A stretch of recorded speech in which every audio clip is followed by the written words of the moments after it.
حضرت اسماعیل کے بارے میں حکم ہوتا ہے 7 سال کی عمر ایک روایت کے مطابق، ٹھیک ہے. خواب میں آپ کو کہا جاتا ہے آپ نے 3 راتوں تک مسلسل خواب دیکھا کہ اپنے بیٹے کو ذبح کرو. اگین ذرا سمجھیے گا قربانی کا لیول. 99 ایئرس کی دعا کے بعد بیٹا ملا ہے. پہلے حکم ہوا صحرا میں چھوڑ کے آ جاؤ، آپ چھوڑ کے آ گئے ہیں. کتنا بڑا امتحان تھا. اب اس سے بڑا امتحان کہ اب اس کو ذبح کر دو.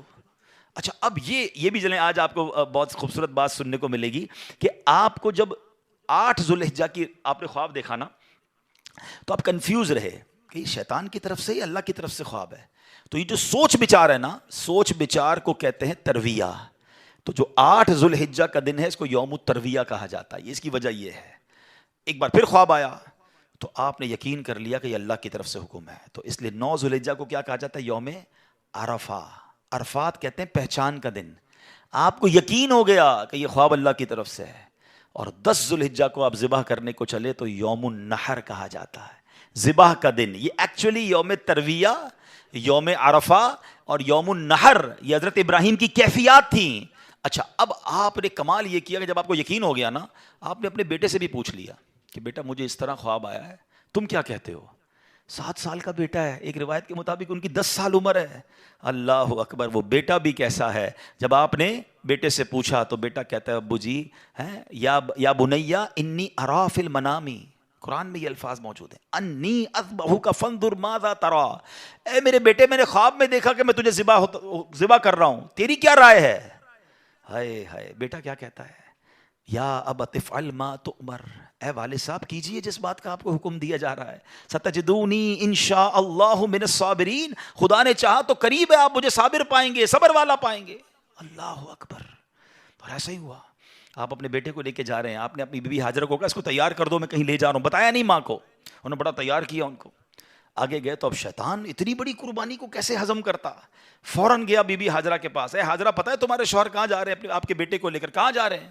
کہا ذبح کرنے جا رہے ہیں. کہا نہیں وہ تو کسی سے ملانے لے جا رہے ہیں، تیار کر کے لے گئے. کہ نہیں وہ ذبح کرنے جا رہے ہیں. کہ باپ بھی بیٹے کو ذبح کرتا ہے؟ بی بی ہاجرہ کہتی ہیں. اب شیطان کہتا ہے کہ ہاں اس لیے کر رہے ہیں کہ اللہ کا حکم ہے.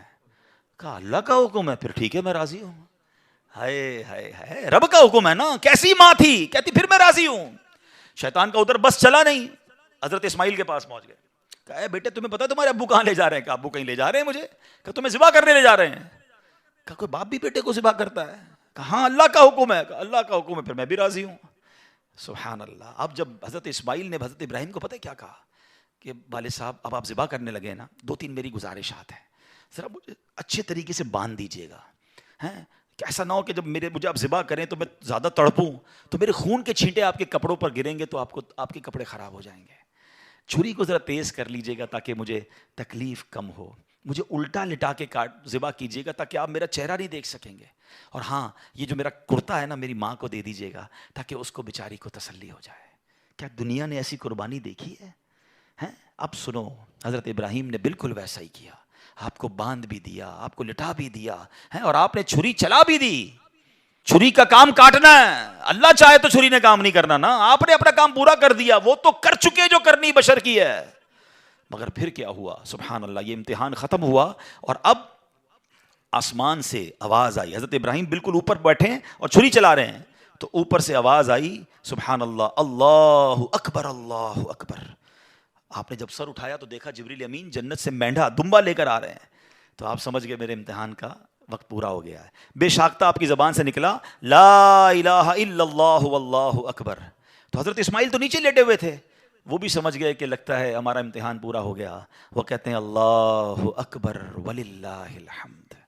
یہ جو عید والے دن تسبیح پڑھتے ہیں نا، کیا یونیک تسبیح ہے، کیا یونیک تکبیر ہے. کن 3 شخصیتوں کی زبان سے نکلا ہے؟ پہلا پارٹ حضرت جبریل کی آواز میں، is the middle part of that تکبیر حضرت ابراہیم نے ادا کیا ہے، اور آخری حصہ ہے حضرت اسماعیل کی زبانی. ذرا سوچو تو صحیح کیسا منظر ہوگا. ذرا مل کے تکبیر پڑھیں اور اس منظر کو یاد کریں.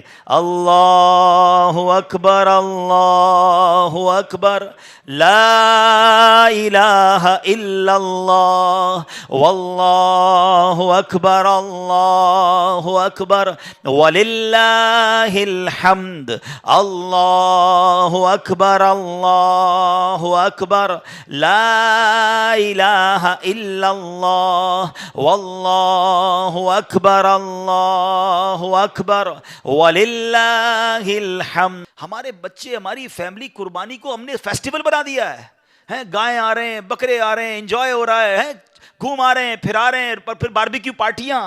کبھی تو یاد کرو یار کیا ہوا تھا، یہ کیوں کر رہے ہیں قربانی، یہ کیسی قربانی کی داستان ہے، کب بتائیں گے ہم، کب اس کو سوچے تو صحیح۔ ہمیں خدا کی قسم ایک بار ان کو ہمیں زندگی میں اگر ہمیں بھی یہ کہہ دیا جائے کہ چلو ہر سال نہیں، زندگی میں ایک بار آپ بھی اپنا ایک بچہ ذبح کرو، کیا حال ہوگا؟ کتنی بڑی آسانی، بکرے کاٹو، گائے کاٹو، خود ہی کھاؤ، انجوائے کرو۔ شریعت نے کتنا آسانی کر دی ہم پر، لیکن اس قربانی کو تو یاد کریں نا۔ اور پھر اس سے سیکھنے کو کیا ملا کہ یہ وہ لوگ تھے کہ جن کی ان واقعات کو پڑھ کر کبھی تو احساس ہو یار کہ کبھی مال کی قربانی دینی پڑے تو میں حاضر، کبھی وقت کی قربانی دینی پڑے تو میں حاضر، کبھی اپنی خواہشات کی، اپنی ڈیزائرز کی قربانی دینی پڑے تو میں اللہ کے لیے دوں گا۔ اور اللہ وہ دن لائے جب جان کی قربانی دینی پڑے، تب بھی پیچھے نہ ہٹے کہ یا اللہ جان بھی تیری ہے، تو نے تو دی نا جان، اے اللہ میں راضی۔